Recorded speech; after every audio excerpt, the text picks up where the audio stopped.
Alright, if you've made it here, then you're already on the right path, my friend. NordVPN and Proton VPN are two especially private choices, but calling them equal would be a huge mistake. So let's see which way the scales tip for you in this NordVPN versus Proton VPN video. Oh, and if you do end up choosing either of these VPNs today, go ahead and get a quite substantial discount by using the link in the description. For now, let's dive in. Okay, understandably, at first, these VPNs might seem a little complicated, especially if you're less experienced. Like, how is a beginner supposed to know what these numbers mean? Luckily, doing the core functions like connecting to a server is still simple. I like that Proton VPN has an interactive map, but finding a server and establishing a connection take just a few seconds with either VPN. Additionally, both services offer a diverse range of servers to choose from, with NordVPN covering the most locations and Proton VPN having the largest server network overall. Theoretically, on paper at least, this should mean that both VPN speeds are stable, but theory works until, well, it doesn't. So this is where a VPN speed test proves most useful. And in my tests, I looked at each VPN's performance in 3 different countries. Generally, the closer your geographical location is to a server, the better your speeds. But one VPN defies odds here and is faster even while connected to more distant locations. Ugh, witchcraft. As you can see, NordVPN retains an average of well over 90% of my original internet speed, and Proton VPN around 88%. However, it's kind of like drinking coffee from your favorite spot, but only on different days. Same drink, different barista. NordVPN might be a little faster, but as an actual user, I can't really tell the difference. You get to your end destination just as smoothly. And without getting too technical, there is one clear reason why NordVPN is faster. NordLink's protocol. It's an updated and improved version of WireGuard, and WireGuard is a modern protocol that only top VPNs tend to use. Even Proton VPN relies on it. Alongside this, Proton VPN has a speed accelerator which promises a 400% increase in speeds.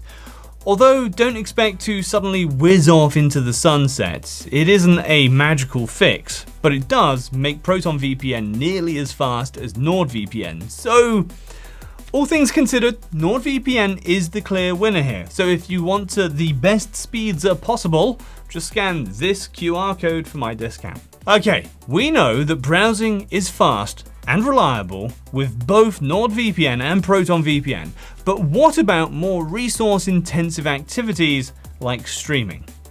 In all honesty, I didn't notice any buffering or lag with either.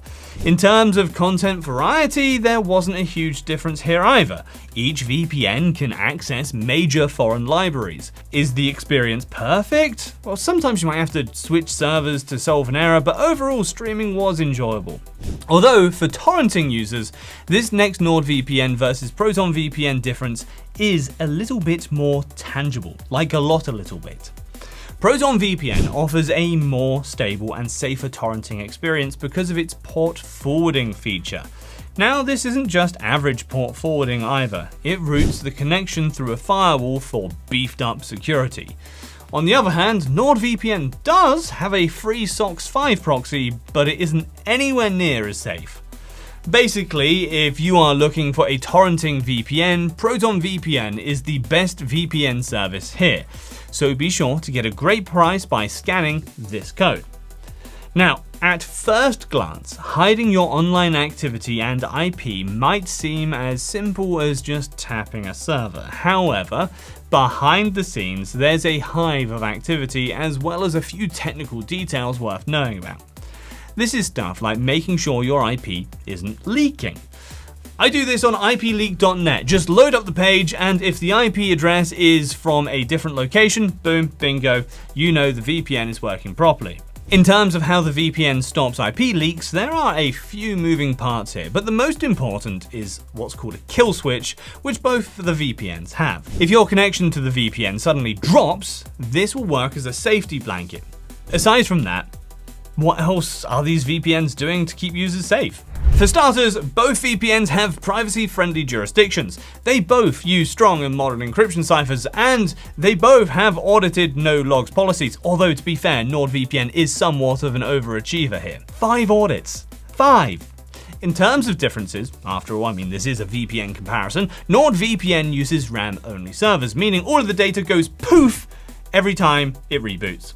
Meanwhile, Proton VPN uses disk-encrypted hard drives instead. An intentional move from Proton VPN, and while I'd need an additional video just to explain this, there's no denying that they make good choices.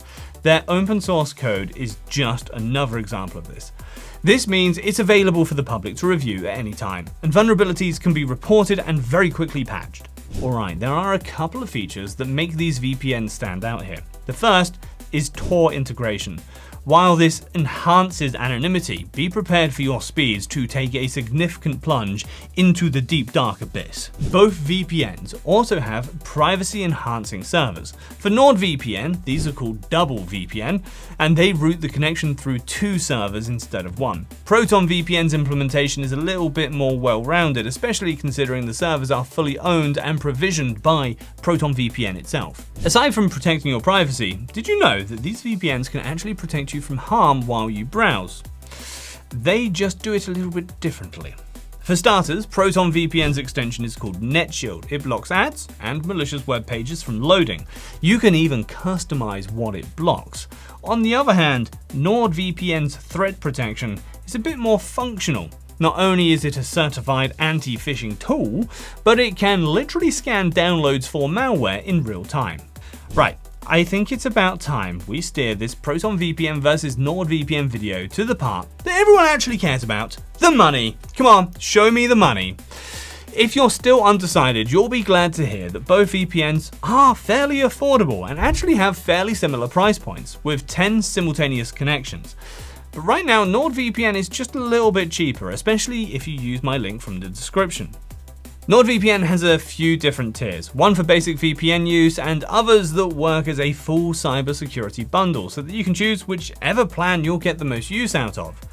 Proton VPN subscriptions are all the same, except you choose the duration, unless you want to buy its full bundle package, which works as an alternative to Google's ecosystem, incorporating all of its products together. So overall, you can choose a VPN based on the features that you need. But let me make that decision easier for you. NordVPN versus Proton VPN. Which is better? I mean, both are great for streaming and privacy cases, but inevitably, Proton VPN is significantly more transparent and a safer torrenting option. NordVPN is faster, with more unique features and flexible subscriptions. Anyway, let me know your pick. Either way, you can check the channel for in-depth reviews and subscribe to never miss a video. Thanks for your time. Peace out.